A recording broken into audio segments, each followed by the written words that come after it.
1 Corinthiens chapitre 4. Ainsi qu'on nous regarde comme des serviteurs de Dieu et des dispensateurs des mystères de Dieu. Du reste, ce qu'on demande des dispensateurs, c'est que chacun soit trouvé fidèle. Amen. Regarde ton voisin, dis-lui, tu dois être fidèle. Dis-lui encore, tu dois être fidèle. Assieds-toi dans la présence de Dieu, je prie. Seigneur, merci pour ta grâce. Merci pour ton esprit. Merci pour ta présence. Merci pour cette parole que tu nous donnes. Merci pour cet enseignement que tu nous donnes. Viens impacter, transformer notre cœur au nom puissant de Jésus. Amen. Amen. Regarde ton voisin, dis-lui, tu dois être fidèle.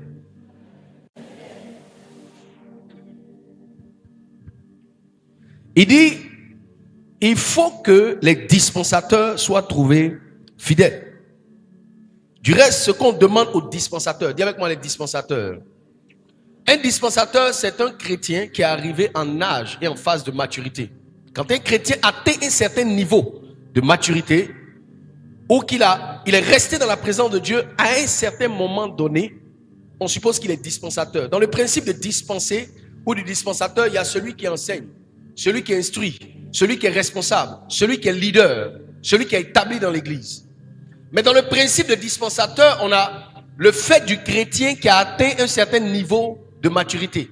Ça veut dire que normalement, quand tu es chrétien depuis un certain temps, on doit t'appeler dispensateur. Regarde ton voisin de lui, tu dois être un dispensateur. C'est que normalement, pour le temps que tu as mis à l'église, le temps que tu as passé dans la présence de Dieu, tu dois devenir un dispensateur. Le fait que tu sois chrétien depuis un certain nombre d'années et tu n'es pas devenu un dispensateur, c'est un problème. C'est un problème parce que plus tu mets du temps dans la présence de Dieu, la présence de Dieu doit produire en toi un certain effet. Un effet sur ta personnalité, un effet sur ton caractère, un effet sur ta spiritualité, au point qu'en grandissant, tu sois capable toi aussi d'encadrer, d'aider et d'enseigner des gens. Si tu es chrétien depuis longtemps, 5 ans, 10 ans, 15 ans, mais que tu n'es pas parvenu à un moment donné à être une source de bénédiction et à enseigner quelqu'un, ta spiritualité a un problème. Et tant que ta spiritualité a un problème, ça veut dire que tu n'as pas grandi. Et si tu n'as pas grandi, tu n'es pas apte à recevoir certaines grâces, certaines réponses et certaines récompenses. Il y a des bénédictions que Dieu ne donne qu'à des personnes qui ont grandi. Chez toi-même à la maison, ce que tu donnes à tes enfants, les responsabilités que tu donnes à chacun de tes enfants est déterminée par rapport à leur maturité. Il peut y avoir parmi tes enfants un qui est très âgé, mais irresponsable. Si tu veux confier les choses, tu ne lui donnes pas. Il dit aussi longtemps que l'héritier demeure enfant, il ne diffère en rien d'un esclave. Héritier parce que c'est à lui qu'on doit donner. Mais quand il est enfant, ça veut dire qu'il n'a pas grandi. Donc c'est pour lui. Mais comme il n'a pas grandi, il y a des choses qu'on ne peut pas lui donner. Quand un chrétien ne maturise pas, il ne grandit pas, il y a des choses que Dieu ne peut pas lui donner. Regarde ton voisin, dis-lui, tu dois grandir. Dis-lui encore, tu dois grandir. Il dit, ce qu'on demande, c'est que les gens qui grandissent soient fidèles. Regarde ton voisin, dis-lui, tu dois être loyal. Yes, tu dois être fidèle. Il dit, ce qu'on demande, c'est que les dispensateurs soient fidèles. Aujourd'hui, nous allons voir pourquoi la loyauté et la fidélité sont des lois et des principes importants. Pourquoi la fidélité est importante? Première chose, la loyauté et la fidélité, la loyauté ou la fidélité est la clé qui permet à un homme de rester en présence de Dieu. Quand un homme n'a pas la nature d'être fidèle, il ne peut pas rester dans la présence de Dieu. La fidélité est une clé qui permet à quelqu'un de rester dans la présence de Dieu. Si tu vois quelqu'un au bout d'un moment, pour une raison ou pour une autre, qui n'est plus dans la présence de Dieu, ça veut dire qu'il n'a pas en lui la nature de la loyauté. Tant que la loyauté n'est pas dans une personne, cette personne ne peut pas durer dans la présence de Dieu. La déloyauté, c'est qu'il rend une personne très instable et fait qu'une personne est en mouvement à tout moment. Tu sais, la raison pour laquelle les arbres donnent des fruits, c'est parce que les arbres ne marchent pas. Il faut qu'un arbre reste planté longtemps pour donner un fruit dans un lieu. Reste planté longtemps dans quelque chose avant de donner du fruit. La raison pour laquelle beaucoup de chrétiens ne portent pas de fruits, c'est parce qu'ils ne restent pas plantés dans la présence de Dieu longtemps. Il y a une raison ou une autre qui font qu'ils se déconnectent. Il y a des gens, c'est quand ils ont des problèmes qu'ils se déconnectent. Il y a des gens, c'est quand ils ont l'argent, ils se déconnectent. Il y a des gens, quand ils n'ont ni problème ni argent, au bout d'un moment, ils s'agacent. Ils sont dans la présence de Dieu. Ils trouvent que la présence de Dieu là, il faut qu'ils lâchent. Il faut qu'ils relâchent. Il faut qu'ils se reposent. Un jour, il y a une dame qui était à l'église, on l'a appelée, on lui a dit, mais on ne te voit plus ces temps-ci. Pourquoi on ne te voit pas? Pourquoi tu ne viens pas? Il faut venir, viens faire l'œuvre de Dieu. Elle a dit au pasteur qui l'a appelé, mais église, on ne se repose pas. Même quand un homme travaille à congé. Yes. Elle n'a pas maturisé. Il y a des fruits que tu ne peux pas attraper. Ne te laisse pas tromper et distraire par le peu de choses que tu acquiers ou par ta stabilité présente. Dieu va te demander des comptes à ton arbre. Tout chrétien est comme un arbre. Yes. Il dit celui qui met sa confiance en l'Éternel est comme un arbre planté près d'un courant d'eau. Il dit le fruit de l'esprit. Galates chapitre 5. Le fruit de l'esprit. Ça veut dire que quand un homme est spirituel là, il est comme un arbre. Maintenant il y a un fruit que Dieu attend. Il dit tout arbre qui ne produira pas de fruit sera coupé et jeté au feu. Ça veut dire qu'au bout d'un moment Dieu attend ta fidélité pour que tu puisses porter des fruits. Regarde un voisin de lui, tu dois porter du fruit. Regardez notre voisin de lui, tu dois porter du fruit. Deuxième raison pour laquelle il faut être fidèle à Dieu.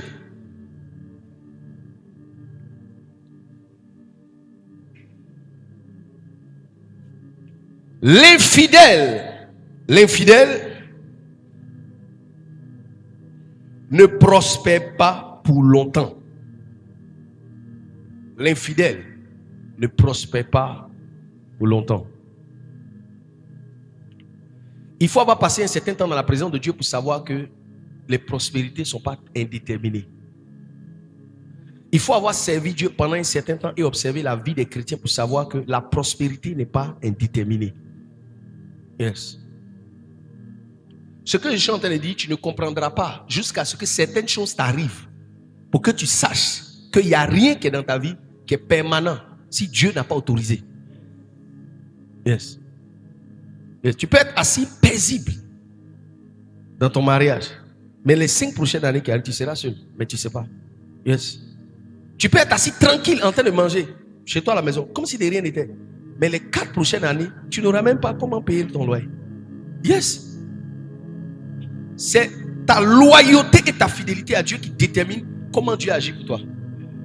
Est-ce qu'on est ensemble? Donne-moi un bon amen. Donne-moi un bon amen. Yes. Rien n'est trop permanent. Yes. Rien n'est trop permanent. Regarde ta vie, tu vas voir, il y a des aspects de ta vie à un moment donné. Si on t'avait dit que ça allait se renverser, tu n'allais pas croire. Tu étais heureuse. Mais aujourd'hui, tu n'es pas heureuse. Tu paraissais stable. Et puis les années t'ont montré que tu n'es pas aussi stable. Yes. Il y a des fois, tu as un certain stade de ta vie, tu te dis, c'est bon. À partir d'ici, je prends tout. Et puis après ces calculs, tu vois que tes calculs ne sont pas arrivés. Ce qui permet à quelqu'un de prospérer en croissant, c'est la fidélité. Yes. Tant que tu ne seras pas fidèle, ta prospérité ne sera pas durable. Yes. Rien n'est permanent. Ce qui est permanent que pour l'homme qui est fidèle. Si tu es infidèle dans la prière, tes réponses ne seront pas permanentes. Si tu es infidèle dans l'obéissance, c'est-à-dire que tu es instable dans l'obéissance, tes récompenses ne seront pas permanentes. Si tu es infidèle dans le service de Dieu, la grâce de Dieu et la faveur qui devraient t'accompagner ne seront pas permanentes. Yes. Tout ce qui répond à l'infidélité n'est pas permanent. C'est comme quelqu'un qui travaille. Pour avoir un salaire permanent, il faut remplir un certain nombre d'heures de travail. Donc tu viens tous les jours à la même heure et tu pars. Le jour que tu commences à diminuer ton heure de travail, tu commences à diminuer ta récompense. Le jour que tu diminues ton heure de travail, tu diminues ton salaire. Même si ce n'est pas dans un salaire séculier, que c'est dans une boutique. Ta boutique là, si tu as l'habitude de gagner 100 000, mais que tu es là-bas du lundi au samedi, si tu pars là-bas du lundi au mercredi, tu vas gagner 50 000. Même si tu travailles pour toi-même. Donc ton inconstance, ton instabilité et ton infidélité t'empêchent d'être permanent dans les résultats. Et si tu trouves quelqu'un qui ne prospère pas longtemps, ça veut dire qu'il y a quelque chose d'infidèle. Il y a une infidélité qui est cachée. Yes. Elles sont en communication ensemble. Regarde ton voisin, lui, sois fidèle. Troisième chose, la fidélité et la loyauté sont l'expression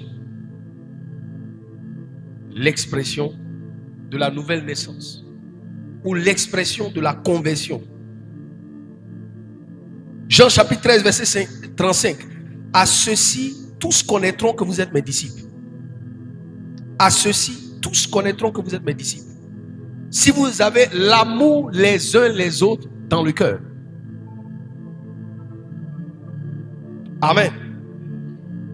Ici, le texte paraît être en train de parler d'amour.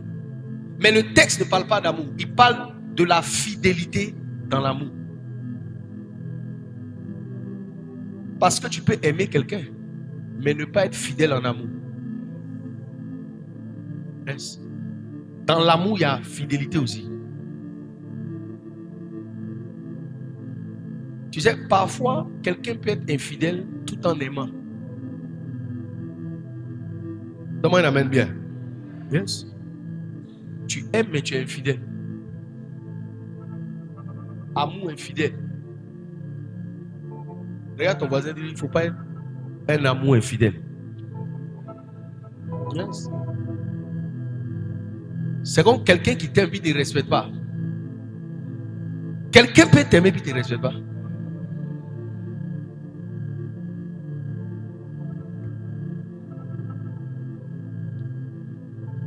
Quelqu'un t'aime mais il ne te respecte pas. Quelqu'un peut t'aimer et puis te trompe. L'amour que Dieu recherche, c'est l'amour fidèle. Fidèle en amour. Regarde ton voisin, lui, fidèle en amour. Dis-lui encore, fidèle en amour. Quatrième raison, pourquoi la loyauté et la fidélité? La loyauté et la fidélité sont utiles à toute forme et toutes sortes de relations. Tu vois, quand on prêche par exemple le principe de la loyauté et de la déloyauté, certaines personnes ont l'impression qu'on leur enseigne comment est-ce qu'ils doivent se disposer pour se faire contrôler à l'église. Alors que le problème, ce n'est pas le fait de contrôler quelqu'un à l'église, c'est de prévenir ce que le diable emmène dans l'église. Donne-moi un amen bien. Tu sais, la loyauté et la fidélité sont utiles à tout. Une personne fidèle et loyale en matière de relation est un avantage et une bénédiction puissante. Parce que tu n'as pas conscience des dégâts qu'une personne peut causer dans ta vie quand une personne est infidèle. Yes. Quand une personne n'est pas loyale, tu n'as pas conscience de l'impact que cette personne peut avoir sur toi. Yes. Regarde, avoir dans ta maison quelqu'un qui travaille pour toi, mais qui est déloyal, est très dangereux. On n'est pas à l'église d'abord. Yes. Marie-toi avec une femme déloyale ou infidèle, tu vas voir ce que ça fait. Vis avec quelqu'un qui ne respecte pas les règles d'une vie à deux. Tu vas voir ce que ça fait. Tu seras troublé dans ton âme indéfiniment. Yes. La loyauté est utile à tout. Si la loyauté, on ne pratique pas à l'église, même dans ta vie active, tu as nécessairement besoin de ça. Regarde, tes amitiés infidèles sont les amitiés les plus pourries. Yes. Parce que tout ce que tu dis à la personne s'en a dit à quelqu'un d'autre. Yes. Dis avec moi, la loyauté et la fidélité sont utiles à tout. Cinquième chose, rien ne peut être bâti sans la fidélité. C'est pour cela qu'à l'église, on insiste sur le concept de la loyauté. Parce que si Il n'y a pas de loyauté chez les secrétaires. Il n'y a pas de loyauté chez les assistants. Il n'y a pas de loyauté chez les pasteurs. Il n'y a pas de loyauté chez les chrétiens. Il n'y a pas de loyauté chez les ouvriers. C'est une église qu'on ne peut pas bâtir. Parce que chaque fois qu'on trouve un problème d'infidélité, de déloyauté, on ne peut rien construire. Parce que la déloyauté, ça crée des crises. Au bout d'un moment, c'est comme si les gens changent. Par habitude, par familiarité. Ils deviennent hostiles. Ils deviennent coléreux. Ils font semblant. Ils jouent un jeu. Ils forment des équipes. Ils font la politique. Ils commencent à être menaçants. Tant qu'il n'y a pas la loyauté, on ne peut rien bâtir. Rien ne peut être bâti sans loyauté. Si tu penses à construire quelque chose, tu penses à faire quelque chose, tu penses à investir quelque chose, il faut rechercher la loyauté d'abord. C'est pour ça, si on prend quelqu'un, on lui donne un leadership, parce qu'il est loyal, le jour où il devient déloyal, il descend immédiatement. Parce que la déloyauté, c'est la nature de Satan. C'est un esprit corruptif de destruction. Toute personne connectée à la sémence de loyauté, de déloyauté, est en phase de nuisance. Yes. Il faut que tu saches dans ta vie que tu dois contrôler la loyauté. Si la loyauté n'est pas, rien ne peut être bâti. Aucune relation ne peut être longue sans la loyauté. Yes. Regarde les gens qui font semblant. Yes. Qui peuvent faire quelque chose et puis un problème va surgir. Tu vas voir leur réaction. Regarde les gens qui sont menaçants et leurs attitudes au bout d'un temps. Regarde les personnes qui pendant un certain temps deviennent très amers, méchants et dangereux. Et puis pour rien ils changent. En tous les... Yes. Tu n'as pas idée de cette sémence que ça peut produire. Rien ne peut être bâti sans la loyauté. Rien. Apocalypse chapitre 21 verset 14. Il dit la muraille de la ville avait 12 fondements. Et sur eux 12 noms des 12 apôtres de l'agneau. Les apôtres de l'agneau là, Judas son nom n'était pas dedans. Quand Dieu devait bâtir la construction de l'œuvre de Dieu dans l'éternité était bâtie sur deux choses. La première chose, la mort de Christ. Ceux qui étaient apôtres quand Jésus mourait, c'était les premiers. Et deuxièmement, quand l'esprit devait descendre. Quand Jésus mourait, Judas est mort avant. Quand l'esprit de Dieu descendait, Judas était absent. Avant même que l'esprit ne descende, on devait choisir entre Matthias et puis Barnabé. Yes. Dieu ne bâtit pas avec les gens déloyaux. Dieu ne fait rien avec. Et je suis en train de te prévenir pour te dire, tout ce que tu vas essayer de faire dans la vie, sans regarder et sans chercher la sémence de la loyauté, tu as déjà perdu. Yes. Au début, quand nous enseignons le principe de la loyauté, avec Papa Dag, moi je me posais la question sur le principe de fond et jusqu'où il était utile. Tu sais, quand quelqu'un il veut faire du mal et il veut attaquer, il veut légitimiser sa méchante œuvre. Yes. C'est diabolique. Fais quelque chose avec quelqu'un qui n'est pas loyal. Et puis prépare-toi à renverser tout. Tout ce que tu vas faire qui ne va pas s'établir et se bâtir avec le principe de la loyauté, c'est déjà perdu. Bâtir une église sans loyauté, c'est impossible. La valeur d'une personne dans une église, ce n'est pas l'ancienneté, c'est la loyauté. Yes. La force qu'on donne, le crédit qu'on donne à une personne, ce n'est pas ses beaux yeux, c'est la loyauté. Parce que la loyauté est une perle rare. On ne trouve pas ça. On ne trouve plus ça. Moi, j'ai eu toutes sortes dans mon parcours de formes de déloyauté. Assistant, pasteur, toutes sortes de déloyauté. Et aujourd'hui, je suis arrivé à un point où je me suis rendu compte que, en fait, tant que tu ne réussiras pas à établir un rapport de loyauté et tu ne réussiras pas à sélectionner sur la base de la loyauté, tout ce que tu fais à un moment donné va se renverser. Yes, il n'y a personne qui va rester à côté de toi si le principe de la loyauté n'est pas établi. Ce qui protège les gens qui sont à côté de toi, c'est la loyauté. Tu prends une personne déloyale, tu la mets à côté de toi, 10 personnes loyaux seront influencées. Parce que l'orange pourri fait pourrir les bonnes oranges. Yes. La loyauté est utile à tout. Regarde ton voisin, dis-lui, la loyauté est utile à tout. On ne bâtit rien sans la loyauté. 6.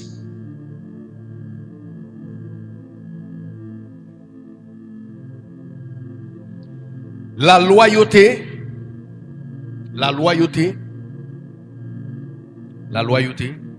est la clé des grandes récompenses spirituelles. Dieu ne récompense pas les gens qui ne sont pas loyaux. Yes. Tu seras loyal pour combien d'années? Regarde ton voisin, dis-lui, pour combien d'années? Yes. Pour combien d'années? Satan a été loyal pour 10 000 ans. Ou pour 10 millions d'années. Il dit, tu étais juste jusqu'au jour où l'iniquité a été trouvée dans ton cœur. Les grandes récompenses de Dieu, c'est la loyauté. Les grands trésors que Dieu va libérer sur ta vie, c'est la loyauté. Il n'y a pas de récompense sans loyauté dans l'église. Tu vois, l'attitude que tu as, et puis tu es modeste, tu es modéré, tu es humble, tu es simple, tu acceptes beaucoup de choses, tu sais le Seigneur. C'est avec cette attitude que Dieu va te bénir. Mais cette attitude selon laquelle tu ne te sens pas avoir besoin de t'impliquer, tu ne sens pas le besoin de faire quelque chose, tu ne sens pas le besoin de te discipliner, tu ne sens pas le besoin de participer, tu te déconnectes de tout, tu es un peu indépendant, tu fais comme si de rien n'était, tu fais ce que tu veux, tu n'as pas l'intention de contribuer à faire quelque chose pour le Seigneur. C'est un esprit qui ne peut pas te permettre d'avoir une récompense. Les récompenses de Dieu sont attachées à l'esprit de la loyauté. Tout ce que Dieu va te donner est basé sur la fidélité. Yes. Il dit, si tu n'as pas été fidèle dans les petites choses, pourquoi on te donnera de plus grandes? Et si tu n'as pas été fidèle dans ce qui appartient à autrui, pourquoi on te donnera ce qui t'appartient? Ça veut dire qu'à un moment donné, quand Dieu veut donner quelque chose, il mesure le caractère de la loyauté des gens. Est-ce qu'on ensemble de un bon amen? Yes. On mesure ça. Les grandes récompenses, c'est le principe de la loyauté. Que Dieu fasse de toi une personne loyale au nom de Jésus. Yes. Fils loyal. Disciple loyal. Serviteur loyal. Est-ce qu'on ensemble de un bon amen?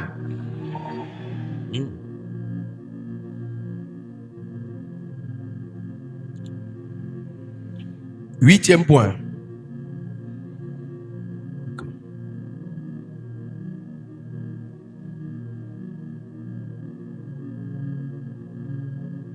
La loyauté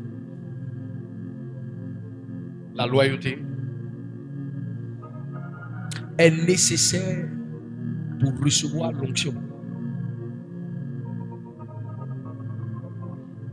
Tu vois, il y a un niveau de loyauté qui, s'il n'est pas dans ton cœur, il y a des onctions qui ne vont pas te toucher.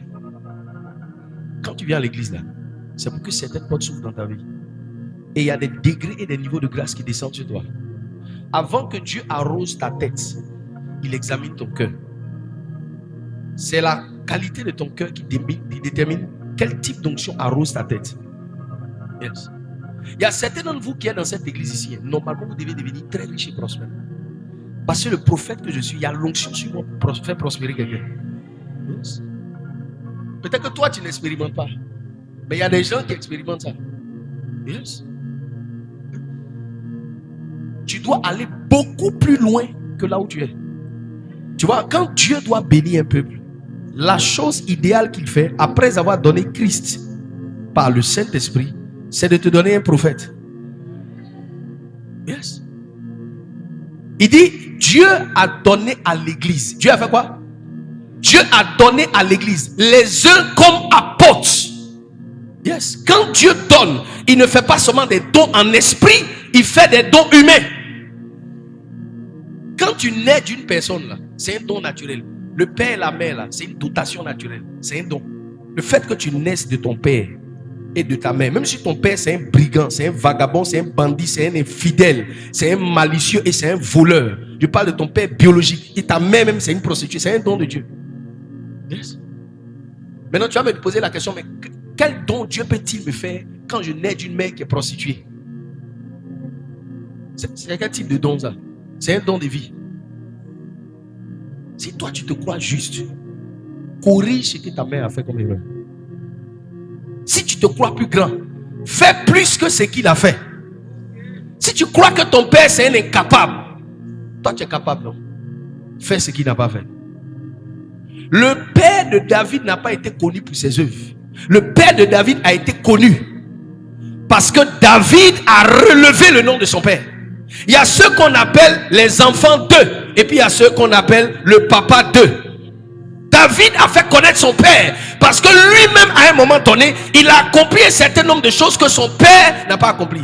Dans la Bible on ne connaît pas le nom de la mère de David parce que les écrivains veulent que la mère de David là, en fait ce soit une femme un peu légère. Donc le papa a eu 7 enfants avec sa femme et puis il est sorti pour aller prendre une femme un peu bizarre et puis il l'a enceinté. C'est pour ça que l'enfant était le contraire de ses frères. Il était petit de taille quand les autres étaient grands de taille. Et son père le détestait presque à cause de sa mère. Donc David était un déshérité. Mais un enfant qui est né d'un père, qui s'en va faire, n'est-ce pas, un enfant avec une femme un peu bizarre. Et puis il maudit presque l'enfant. Parce que quand on prend les autres et puis on les met à l'école, puis toi tu prends cet enfant, tu le mets derrière le mouton, tu l'exposes à le tuer. Il a 16 ans, tu le mets derrière le mouton, c'est des lions et les ours qui l'attaquent. Mais l'onction a été sur la vie de l'enfant parce que le cœur de l'enfant était pur. Yes. Un cœur pur reçoit toujours des dons particuliers de Dieu. Et le père de David, Jessé, a été connu à cause de David. Donc si ton père n'est pas connu, que tu penses que tu es mieux, fais plus que lui.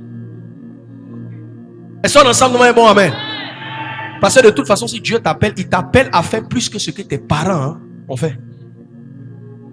Est-ce qu'on communique ensemble nous est bon, amen? Yes. C'est un don. Et de cette même manière que Dieu te donne un père, une mère biologique, de cette même manière, Dieu te fait une dotation spirituelle de personnes pour te conduire, t'instruire, t'enseigner, te former et t'encadrer. Yes. Et ta destinée est connectée directement à la personne vers qui Dieu t'envoie. D'une certaine manière, le fait que tu sois dans cette église, ta destinée est liée à moi. Et ma destinée est liée à toi. Moïse est parti 40 ans dans le désert. À cause d'un peuple qui devait conduire 40 ans dans le désert. Il a fait 40 ans, il avait 40 ans, il a fui aller dans le désert pendant 40 années. Après qu'il ait eu 80 années, Dieu l'a envoyé vers le peuple pour aller prendre le peuple pour aller faire encore 40 ans dans le désert. Donc le destin d'un oint est lié aux personnes vers qui Dieu l'envoie. Et les personnes vers qui Dieu envoie un oint, Dieu les lie d'une certaine manière. Donc il y a un certain lien entre toi et moi. Ta capacité à recevoir ce pourquoi Dieu t'a envoyé ici est déterminée par le cœur que tu as. Yes. Tu peux venir à l'église ici, c'est juste pour te promener. Tu sais, l'onction qui est ici est très importante. Mais beaucoup de gens ne reçoivent pas parce que vous venez que pour l'onction. Vous ne venez pas servir Dieu. Vous venez pour l'onction, vous ne venez pas chercher Dieu. Vous venez pour l'onction, vous ne venez pas pour participer d'une certaine manière. Vous venez pour recevoir, vous ne venez pas donner. Dans votre esprit, vous voulez recevoir quelque chose. Mais tu vas recevoir. Mais la meilleure manière de recevoir, c'est de donner. Il dit, bien aimé, ne vous y trompez pas. C'est qu'un homme aura semé, il le moissonnera. La raison pour laquelle tu ne récoltes pas suffisamment, c'est parce que tu ne sèmes pas. Ce n'est pas l'onction qui est un problème. Donne-moi un amen bien. On ne cherche pas des chrétiens chants en qui on va s'aimer. On cherche des chrétiens semeurs à qui on va donner la sémence. Ce qui ne t'arrive pas, c'est parce que tu n'écoutes pas. Tu peux aller beaucoup plus loin que ça, mais tu n'es pas obéissant. Tu peux aller beaucoup plus loin que ça, mais tu n'es pas docile. Tu peux aller beaucoup plus loin que ça, mais tu n'es pas sensible à faire certaines choses pour Dieu. Tu peux aller beaucoup plus loin que ça, mais tu n'es pas discipliné. Tu peux aller beaucoup plus loin que ça, mais tu es devenu familier. Tu es tellement habitué à l'église, tellement habitué à l'onction et au oint, que finalement tu ne vois plus le précieux trésor que Dieu t'a donné, par lequel tu vas recevoir des faveurs pour percer dans ta vie. Yes. Est-ce qu'on ensemble un bon amen? Yes. C'est ta loyauté qui détermine ce que tu reçois. Et j'aimerais te dire quelque chose d'important. Toutes les fois où tu vas chercher des oints de Dieu, seulement pour recevoir quelque chose, les trésors que Dieu a prévus pour toi, tu ne vas pas les connecter. La Bible dit qu'il y avait beaucoup de veuves en Israël. Mais Dieu a envoyé Élie à Sarepta. Parce que toutes les veuves qui étaient en Israël ne pouvaient pas recevoir Élie comme un prophète. Elles ne pouvaient pas l'honorer. Yes. La seule veuve qui a survécu et qui a eu un miracle alimentaire pendant 3 ans et demi, c'est la veuve de Sarepta. L'onction ne fait la différence que dans le cœur des personnes qui savent honorer et qui savent s'aimer. Si tu ne sais pas honorer une onction, ça peut pas être une bénédiction pour toi. Essaie d'attaquer, ça va te rattraper. Essaie d'honorer, ça va te bénir. Yes. Élisée a ressuscité le cadavre d'une femme. Mais le cadavre de cette femme, c'était son fils pour qui Élisée avait prié et l'enfant était né. Mais pour que Élisée prie pour cette femme qu'elle ait un enfant, elle a construit chez elle, au-dessus de sa maison, une pièce qu'elle a consacrée à la venue du serviteur de Dieu. Et la Bible dit que chaque fois que le serviteur de Dieu venait, c'est là-bas qu'il restait. L'onction que tu n'honores pas est l'onction qui ne te bénit pas. Tu peux être proche, le plus proche possible, mais ça ne peut pas te favoriser. Yes. Yes. Je vous dis encore, il y a des gens, vous êtes ici, hein. Vous êtes chrétiens ici depuis longtemps. Certains d'entre vous ici, vous devez être pasteurs. D'autres ici, vous devez être des leaders. D'autres, vous devez vous impliquer d'une certaine manière. Certains d'entre vous, Dieu doit vous faire prospérer d'une certaine manière. Mais votre esprit est bloqué spirituellement. Et vos yeux sont fermés. Au lieu de grandir, vous êtes resté à un statut bloqué. Vous ne participez pas. Vous ne vous impliquez pas. Et même quand vous impliquez, le cœur a changé. Yes. Au lieu que Dieu va vous ouvrir des portes larges. Vous venez tous les dimanches. Comme pour venir participer à une messe de requiem. Et puis vous rentrez chez vous. Zéro résultat, zéro manifestation, zéro signe, zéro productivité. Pendant qu'il y a des gens à distance de partout qui reçoivent des visitations extraordinaires à tout moment. Yes. Yes. Tu vois, je dois rencontrer quelqu'un à Bruxelles que je n'ai jamais vu. C'est hier soir que la personne m'a envoyé un message. M'a envoyé capture de toutes les prières de matin 6 heures que je fais. Depuis j'ai commencé, la personne a déjà tout dans son ordinateur. En train de prier ça. Prière de 6 heures. Pendant qu'il y a des fils en griffes qui sont à l'église ici, qui suivent pas ça. Moi, je prie à 6 heures, toi tu ne pries pas. Et moi. Est-ce que toi tu es un fils? Tu n'es pas un fils spirituel? Toi-même peut-être tu es mon père, même peut-être. Tu es ma mère spirituelle. Yes. Yes. Yes. Il suit ça. Sa femme et lui sont mariés aujourd'hui plus de 25 ans. Il a 53 ans. Sa femme enceinte. Je ne l'ai jamais vu, je n'ai jamais prié pour lui. Yes. Il me dit ça fait plus de 20 ans que je ne suis pas arrivé en Afrique. Je te dis quelque chose, homme de Dieu. Je m'en fous des hommes de Dieu. Peut-être tu es le seul qui m'a respecté. Et pourquoi?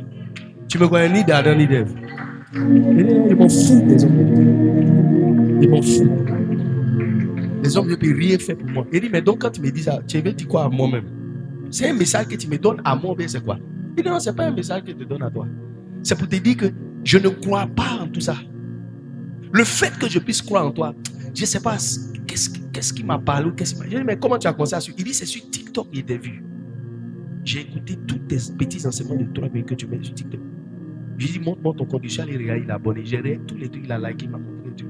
Il dit, c'est à partir de ça que je suis allé regarder Facebook. Et puis il a vu les prières, mon travail, on a commencé à prier. C'est tout. Et il dit, c'est tout. Il dit, c'est tout. Il dit, tu n'as jamais envoyé d'offrande. Il dit, il n'a jamais parlé. Il dit, non. Rien. Il ne le connaît pas.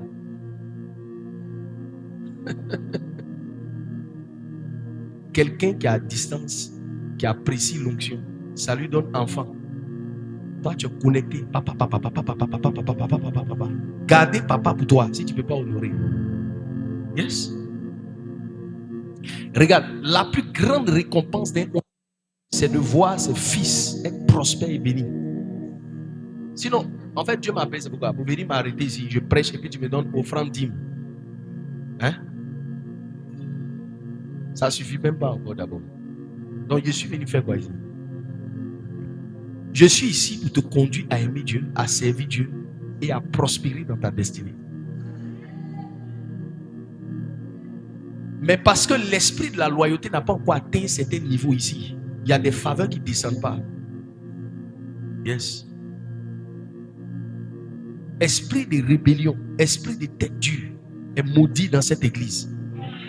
Plus d'esprit yéyé, de rébellion et de déloyauté au nom de Jésus. Yes. Yes. Regarde. Je parlais avec quelqu'un qui me disait hier, qu'est-ce qui fait qu'à un moment donné, écoute bien, un prophète, vers 17, il m'a demandé, qu'est-ce qui fait qu'à un moment donné, je sens que je veux prier pour les gens, mais mon cœur change. Il dit, comment ton cœur change? C'est lui qui me dit ça. Il dit, mon cœur change, je prie pour des gens, je sens que je dois aider les gens, je dois faire certaines choses pour eux, je sens que je dois pousser les gens, mais mon cœur change. Et ton cœur change. Il dit, je me prépare, mais quand j'arrive à l'église, j'y arrive plus. Il lui a dit, les gens à qui tu es en train de vouloir prophétiser là, ils sont plus en harmonie avec toi. Yes. Donc quand tu arrives en leur présence, c'est comme si tu te désactives. Il ne faut pas oublier, la force qui stimule un prophète, ce n'est pas l'onction qui est sur sa tête, c'est les gens qui le reçoivent. Il dit, si tu reçois un prophète en sa qualité de prophète, tu reçois une bénédiction. Il faut m'aider. Si tu reçois un prophète en sa qualité de prophète, tu reçois une bénédiction de prophète. Ça veut dire que quand Dieu charge le prophète pour relâcher la bénédiction, mais qu'il arrive devant des personnes dont le cœur n'est pas accessible à la bénédiction, le prophète se désactive. Jésus est arrivé à Nazareth. Il n'a pas pu faire des miracles parce que les gens qui étaient arrivés ont commencé à avoir des discours. Oh non, mais on le connaît. Oh non, c'est le fils de temps. Oh non, c'est le fils de ceci. Oh non, ils ont commencé à trouver différents argumentaires pour diminuer la valeur. C'est pas qu'il n'a pas de valeur, mais ils ont diminué la valeur. Diluer ça. Yes. Pendant qu'il y a des gens qui sont ici tous les dimanches, tu écoutes une prédication. Tu es assis avec. Tu retournes à la maison blessé, offensé, frustré. D'autres, quand ils viennent au culte, tu as dormi du début du culte à la fin. Donc maintenant, si tu viens ici, on doit s'arrêter devant te donner café pour que tu restes éveillé. Si groupe musical chante, tu ne chantes pas. On adore, tu n'adores pas. On prie, tu ne pries pas. On donne annonce, tu dors. Formation, tu ne fais pas. Service, tu fais. Tu es juste là, comme ça. Comme un électron libre. Prêt à déménager à tout moment. Yes. Pendant qu'il y a des gens qui ne croient pas en des prophètes. Et puis ils suivent quelque chose depuis 6 mois. 20 ans de mariage sans enfant. La femme tombe enceinte.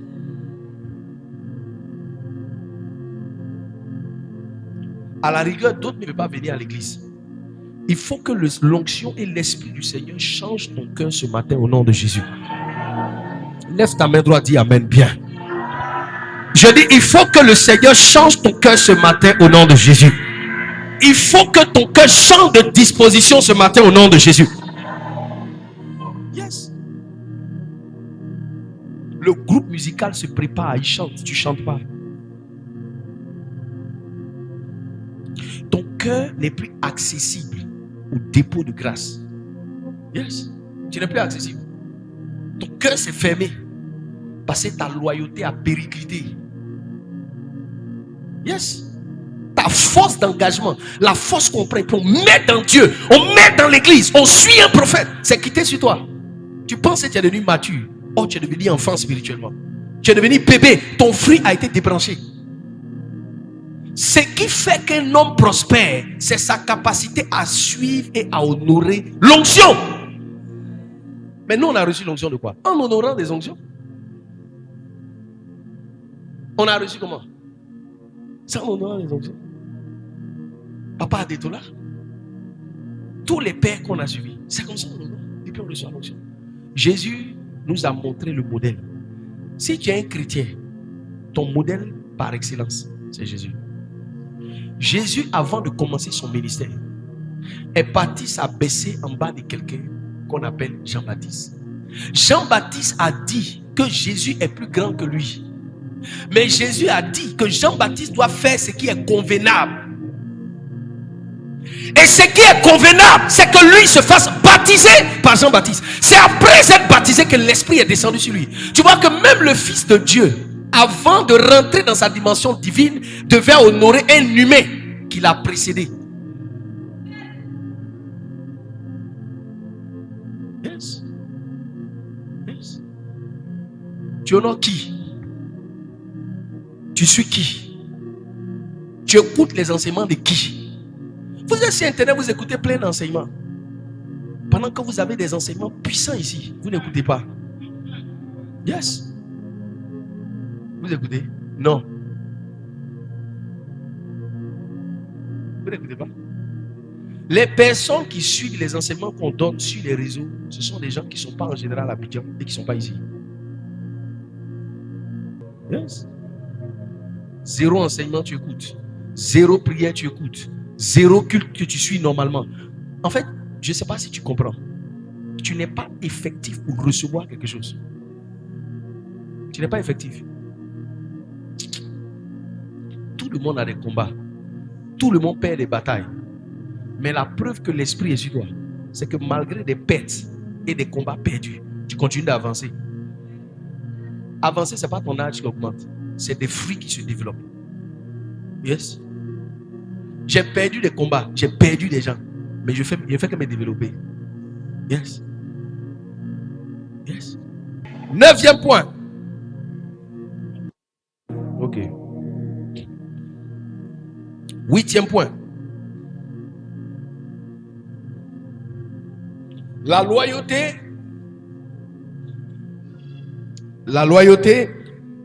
ou la fidélité, c'est être humble, constant dans un engagement. Humble et constant dans un engagement. Comment tu sais que la loyauté n'est plus dans le cœur d'une personne quand l'orgueil rentre dans son cœur? Et l'orgueil là, humble et constant dans un engagement. Qu'est-ce qui change les gens? C'est l'orgueil.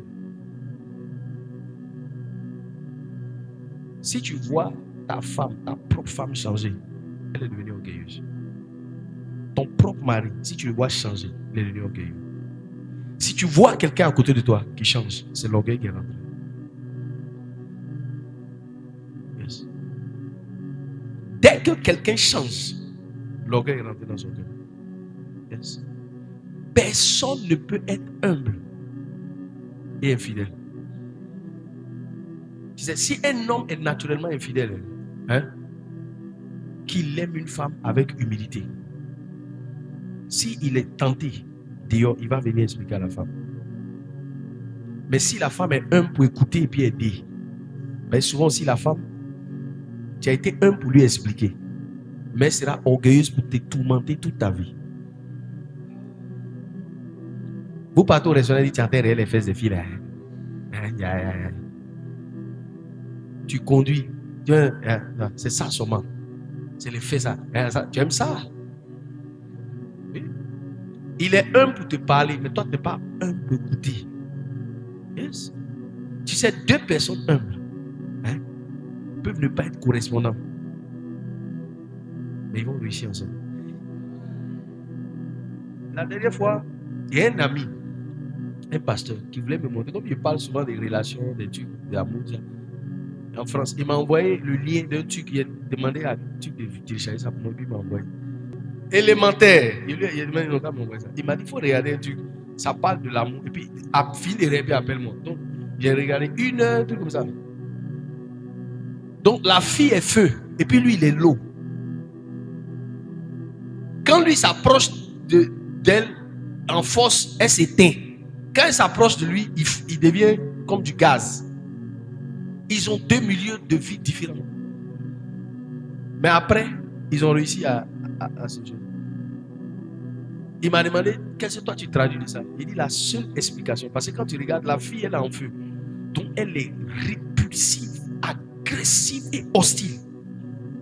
Mais lui, il est lourd. Donc il est froid et distant. Yes. 2 personnes, il y a un qui est violent, agressif, et l'autre est froid et distant. Les 2 ne peuvent pas habiter ensemble. Quand tu entends crier, il entend sortir, il vient dans 1 semaine. Tu vois ce que ça fait? Voilà. Il y a quelqu'un qui crie et puis il parle. Imbécile, toi-même, je suis pas. Vous êtes dans la maison. Quelqu'un qui est froid, distant, quand tu commences, il dit, il arrive. Il vient dans 1 mois. Tu parles encore, il va 2 mois. Toi, mais quand tu vas, tu fais. Tu connais? Il y a des garçons, il ne parle pas. Il est plus mauvais que Satan. Il ne parle pas. C'est qui va te faire? Toi-même, tu veux prendre un couteau pour te piquer. Parce qu'une femme là, elle est contente quand tu parles. Quand elle parle et puis tu réponds. Hein? Yes. Tu ne réponds pas à un moment quand il s'attend sur lui. Tu es pété. Yes. Tu débranches comme ça. 2 ans. La personne derrière moi. Il y a un frère. Et 2 ans, c'est beaucoup. Il m'a demandé comment tu traduis ça. Je lui ai dit l'humilité. Mais tu sais, le problème de l'humilité, c'est que tu peux être humble. Mais si tu es humble et des gens orgueilleux, ça ne marche pas. C'est comme plus tu deviens humble, ils veulent te soumettre. Tu dis,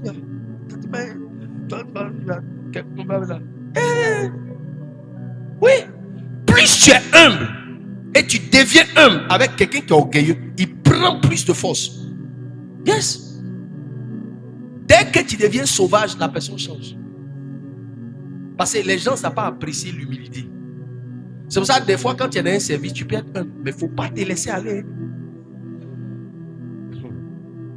Ils vont te créer des problèmes. C'est-à-dire, les gens font des choses et puis tu ne fais pas de points. Ou bien les gens font des choses, tu laisses. Il ne faut pas laisser. Les gens n'apprécient pas l'humilité. Ils savent, ils ne connaissent pas.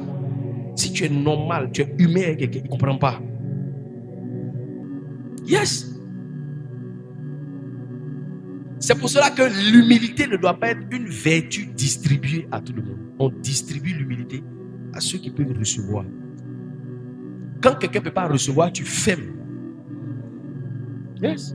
Si tu montes tes dents, c'est une qualité.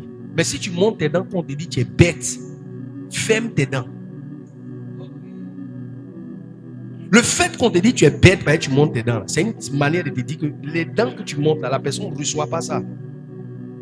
C'est comme tu as une maman, tu es gentil à ton enfant. Et puis chaque fois que tu es gentil, il ne fait pas ses exercices. C'est-à-dire qu'il n'a pas compris que tu es gentil à lui pour l'encourager à faire. C'est tout. Donc tu es sur son dos, chicote, tu prends un petit bâton, ceinture. Tu ne ris pas, tu ne donnes pas à manger. Et puis tu vois, il a des bons résultats. C'est pas comme ça. C'est comme ça. Si tu montres à quelqu'un que tu tiens à lui, il va te tuer. Si tu lui montres que tu n'as pas besoin de lui, il va être sérieux. C'est comme ça les gens sont. Yes. Tu lui montres que tu tiens à lui, il part. Tu lui montres qu'il n'a zéro valeur, il reste. Mais regardez dans vos relations avec les gens. C'est que j'entends dire là. Faut enlever. Moi, il parle de ça à l'église. Enlève ça à l'église, mets ça dans tes rapports avec les gens. Tu vois? Matin, tous les matins, tu es dans le message de quelqu'un. Oh mon amour, mon bébé. Faut compter une semaine. Tu envoies un message matin, on te répond à 19h. C'est pas comme ça? Voilà. Et puis tu n'envoies plus des messages, puis on t'envoie un message. C'est comment? Donc tu peux faire ça. C'est comme ça. Chaque jour, quelqu'un vient, tu donnes ta clé, il rentre chez toi. Tu rentres dans ces salles. Quand il vient, tu dis, tant que je ne suis pas arrivé, tu ne peux pas rentrer. Prochainement, quand tu arrives, il rentre, la maison est propre. Cerveau de l'homme, c'est comme ça réfléchit.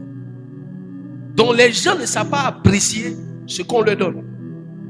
C'est pour ça que des fois, un père bon a de mauvais fils, mais un père dur a de bons fils.